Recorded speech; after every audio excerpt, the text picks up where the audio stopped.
Okay, so we're going to talk about AI. And yeah, I know you don't want to hear about AI. You're done talking about it. But seriously, I've got some real concerns and I want to discuss it with you and I want to see what your thoughts are and, go from there because this is a big deal. And if you're in the production industry like I am, it's going to change everything. It is already starting to change everything. And it's just going to keep going more and more. And I'd say my concern with this technology over other ones is at the pace it's moving. It is so fast that it's really scary. And I'm definitely not one of those, where the sky is falling kind of people. That's never been my thing. I've always been able to embrace technology. And I'm not saying I'm not embracing this as well. It's just that you need to kind of learn a little bit about it and also, where you are in this world because it's going to change. It's going to change everything that you know, and you've got to be ready for it.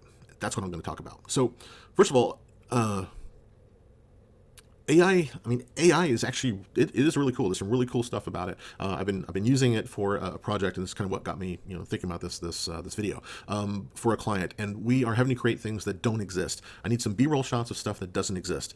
And traditionally, how you would take care of that is you do either some kind of 3D animation, which isn't really traditional. That's been the last 25, 30 years, or you'd have to build a set and create it, and all that green screen maybe, whatever, and make something.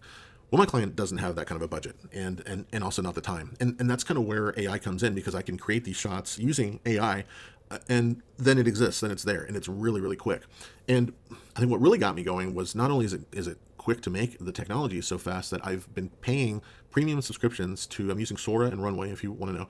And just in the last couple days, Runway has already got another version of their video AI creation tool, which is insane. I've only been using it for 2.5 weeks and it's already got another version. So this isn't like, Adobe that does, incremental updates and one big update maybe once a year or whatever. No, this is going way, way, way, way faster. And that's kind of what's getting me. It's like, it's getting faster and it's getting better every single time. It's crazy. So there's all that.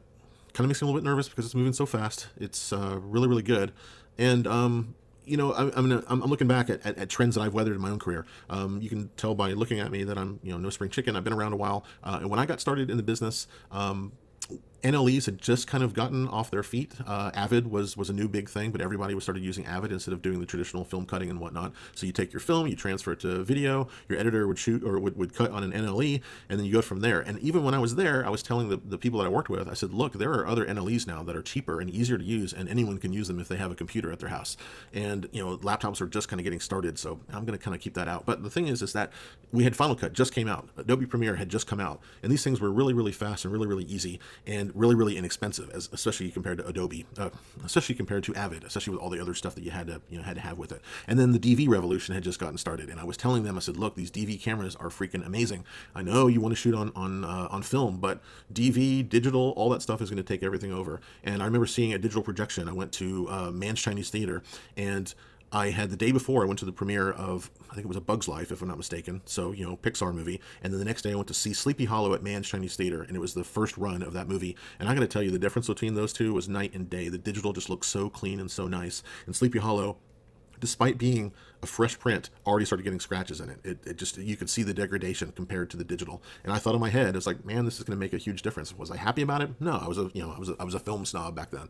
But I could see the writing on the wall, and I thought, I need to learn to work with this stuff because it's going to take everything over. And look where we are now. I mean, there's, film is the one that's keep fighting to stay in, and I'm not going to argue about whether or not film is dead or not. That's not what this is about. But it's about how technologies are advancing. And again, those are things where you can still use film. You can shoot on whatever the heck you want. But it has made our lives better, and things are faster and easier, but also means that things are moving, things are shrinking, right? If you work in the film industry, you know that the sets are getting smaller, the budgets are getting smaller for sure. Our equipment is getting smaller. It's getting cheaper. All of this stuff is happening. I do documentaries and I do some corporate as well. And even like, a full turnkey production for a client that 25 years ago was a $40,000 project, you're doing for 10,000.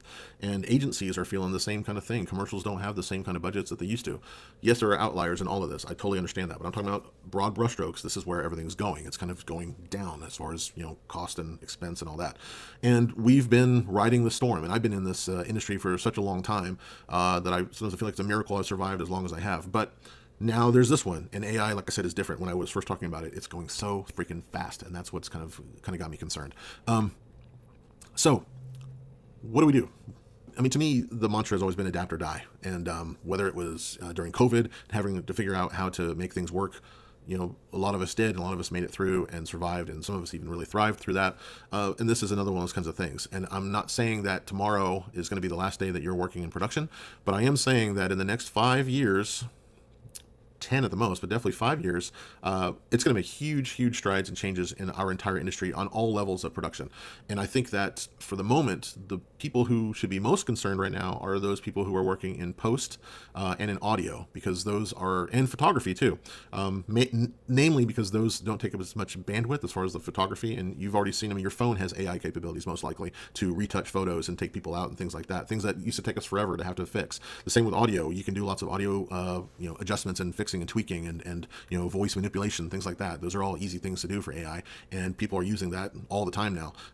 Making transcripts are automatic now. You can even do a transcription in foreign languages. It's freaking crazy, and it goes really fast. The same thing with editing. There are editing technologies are advancing really quickly. You may have seen, I just saw a thing about Adobe Premiere that now can extend shots for you using AI. I don't know all the details, and I think it just got released. This is around NAB 2025, so this is where we are. Let me put a big timestamp on this video. So, but my point is, those are starting to go. Someone like me that works with camera, I don't see it right at this moment, but that's not to say that they're not going to start incorporating AI technology into the cameras themselves, right? We have some of the best autofocus capabilities that we've ever had, and that's, while it's not AI, it is, advanced computing. I mean, our cameras are basically computers with lenses on them now, and so I definitely know that those things are coming, and I know those are coming down the pike. And even so, I mean, if you shoot something slightly out of focus now, you can drop it into an AI program like Topaz Video. None of these companies are sponsoring me at all. If they want to, that's great, but right now they're not sponsoring me. So I'm just talking about the software and whatnot that I use. I can make a blurry video in focus, things like that. It's freaking crazy. So.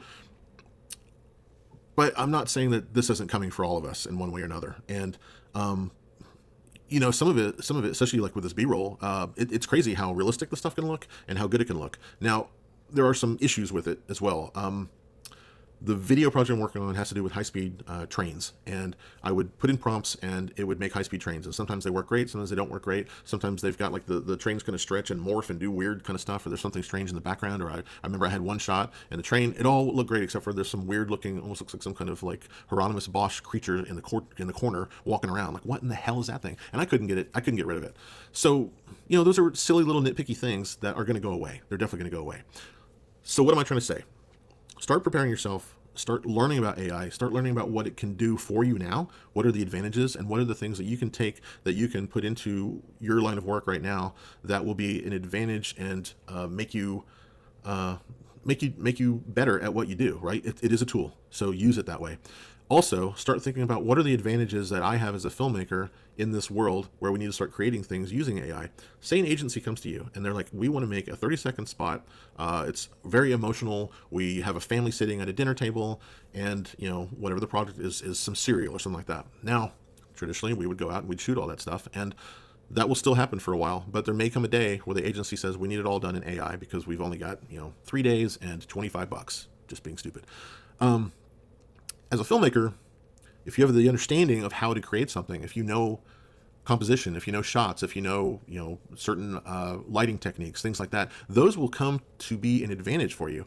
The same if you're an animator, whatnot, because those types of those terminologies are part of AI's language. So, for instance, when I make something in Sora or Runway, I'm using expressions like extreme high wide aerial shot, panning left to right as the train travels off in the distance, time of day, late afternoon, a little bit of lens flare coming in, some nice clouds in the sky, just before golden hour. And so little things like that help create that kind of imagery. And you as a filmmaker have that advantage because you have that, you have that built into you, right? It's innate now. Whereas someone that has no clue, let's throw agency people under the bus. And we're going to say a creative director just doesn't know the terminology and will be beating themselves over the head trying to figure out how to get this software to do what he can see in his head. He can't express himself the way that you can. And I think that's where the advantage is going to be. Now, again, who's to say where it's going to be, where it's going. If you've noticed, there's already a lot of technologies. I do a lot of drone work. In the drone world, when I look now, every single time I get a new drone, I look at it, I see all the automated features. So that were things that I learned how to do manually that are now automated, so that anybody off the street can hit a button and it'll do a nice 360 fly around or something like that, or it'll do whatever kind of shot, which are all things that are now completely automated. Now AI will likely do the same thing. It'll say, well, we know you don't know how to make a movie, but here you go. How do you want to let us help you create your cinematic vision? That can definitely happen. So then I think we're all hosed at that point. I don't know, but I'm not trying to be a downer about AI, because like I said, I'm using it now already, and I think that it's a very helpful tool, and I'll talk to you guys about some of the different AI things that I'm using and also what I'm learning. And I mean, these kind of, I think everything I'm going to tell you about will be obsolete in about a week, because it's just moving so quickly. But I think, we should kind of build a community around this, right? We should start discussing how we're going to be able to, I'm not going to say combat it, because we're not going to be able to get rid of it. I don't think it's going to go away. I was kind of likening it to the atom bomb, the nuclear bomb, in that it opened Pandora's box, as they said. They dropped the bomb on Japan. The entire world witnessed the horrific things that an atomic bomb was capable of, and the entire world said, you know what? We're going to build bombs. We're definitely going to build them, but we're sure as heck not going to use them anymore. We're not going to use them on each other. And at least until now, that hasn't happened. And people look at these kind of technologies like AI or social media as innocuous. They're not as dangerous. They're not going to kill people. So we tend to hold on to those a little bit more, and we kind of let those kind of run a little bit. And I think that's what's going to happen with AI. I don't think anyone's going to put it back in its box. I think people are going to fight against it. I think that people, the general viewing public, they don't want to be fooled. They don't like to be fooled unless they're watching a movie and they can accept that. They don't want to be tricked, and they don't want to be lied to. And I think if you look at YouTube already has algorithms set in place that, it's kind of anti-AI. They don't really like fully produced AI productions. But, it has its place, it has its abilities, and I think that we as a society need to figure out where we want to put it, because it's going to take a lot of people's livelihoods away, for sure. It's going to change how we do everything, and it's already everywhere. It's just going to be even more ingrained. You can't even walk around without your phone having AI at this point, right? So just remember that, but just start thinking about it. Ignoring it is not going to solve the problem. So now, if you're a young filmmaker, I really think you need to start learning how to embrace AI and take advantage of it and see what it can and can't do, and kind of ride that wave. Go with it. Definitely go with it. If you're an older person in production like I am, the same thing. You got to learn about it. You got to figure it out. You got to see what can you do, and how can you take advantage of it, and how can you make sure that you're in front of it instead of behind it. Because once you get behind something, it's really, really hard to catch up and stay ahead of the game. And don't forget, your experience is something that's extremely valuable, no matter what the climate is. So use your experience to your advantage. And if you don't have the experience, start learning and start using the things that you do know. The younger that you are, the faster you learn these kinds of things, the faster you pick stuff up. You've already been surrounded by it. Keep going with that. Keep moving forward. And yeah, I want to talk a little bit more about AI with you guys. So let me know what your thoughts are in the comments. I really like to hear what this discussion is that you guys have been having with each other, and maybe we can kind of build a little bit of a community around this. So anyway, we'll see what happens, and I will talk to you on the next one. Thanks.